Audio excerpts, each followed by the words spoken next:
উপদেষ্টা আমাদেরকে বলেছেন যে ইন্টারন্যাশনাল সাপোর্ট রয়েছে, কিন্তু দেশের যারা রাজনৈতিক বৃন্দ রয়েছেন এবং পক্ষগোষ্ঠী যারা রয়েছেন তাদের উনি সহযোগিতা এবং সাপোর্ট কামনা করেছেন।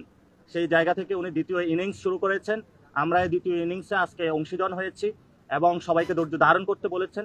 আমরাও বলেছি যে এটা টেস্ট ম্যাচের মধ্যে দিয়ে যেতে হবে আমাদেরকে, যেখানে ধৈর্য এবং সাহসিকতার পরিচয় দিয়ে আমাদের বাংলাদেশের 53 বছরে যে অসমাপ্ত কাজগুলো রয়েছে সংস্কার কমিশনগুলোর ইফেক্টিভের মধ্য দিয়ে আমরা সেই কাজগুলো সমাপ্ত করতে পারবো।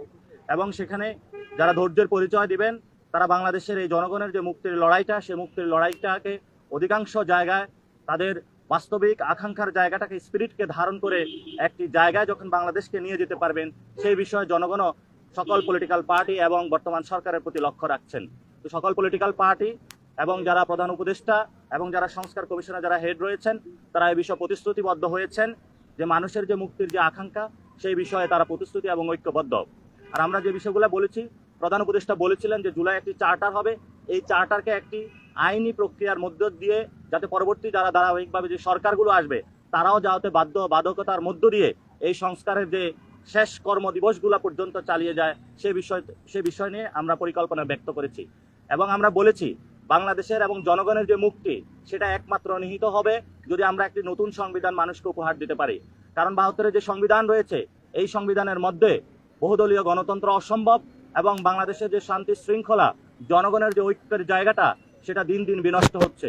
এবং আমরা স্পষ্ট করেছি যে সংবিধানের অধীনে আমাদের 2000 ভাইকে শহীদ করা হয়েছে, 50,000 মানুষকে খুন করা হয়েছে এবং তাদের অঙ্গহানি করা হয়েছে গত 53 বছরে। এবং আপনারা দেখেছেন 75-এর আগ পরবর্তী সময়ে বাংলাদেশে যেভাবে মানুষের অঙ্গহানি থেকে খুন, গুম, নির্যাতনের প্রক্রিয়া চালানো হয়েছিল তারই শেষ পর্যায়ে ভিক্টিমাইজেশন গত 15 বছর হয়েছে। আমরা সেগুলোর বিচার প্রক্রিয়ার কথা সুনিশ্চিতভাবে ইন্টারন্যাশনাল আইনে করার কথা বলেছি। আওয়ামী লীগের বিষয়ে কিভাবে একটি বিচার প্রক্রিয়ার মধ্যে দিয়ে গিয়ে আওয়ামী লীগকে জনগণের সামনে একটি উন্মুক্ত সাবলীল একটি উন্মুক্ত এবং জনগণের সামনে একটি দৃশ্যমান বিচার প্রক্রিয়া নিয়ে আসা যায় সে বিষয়ে আমরা কথা বলেছি।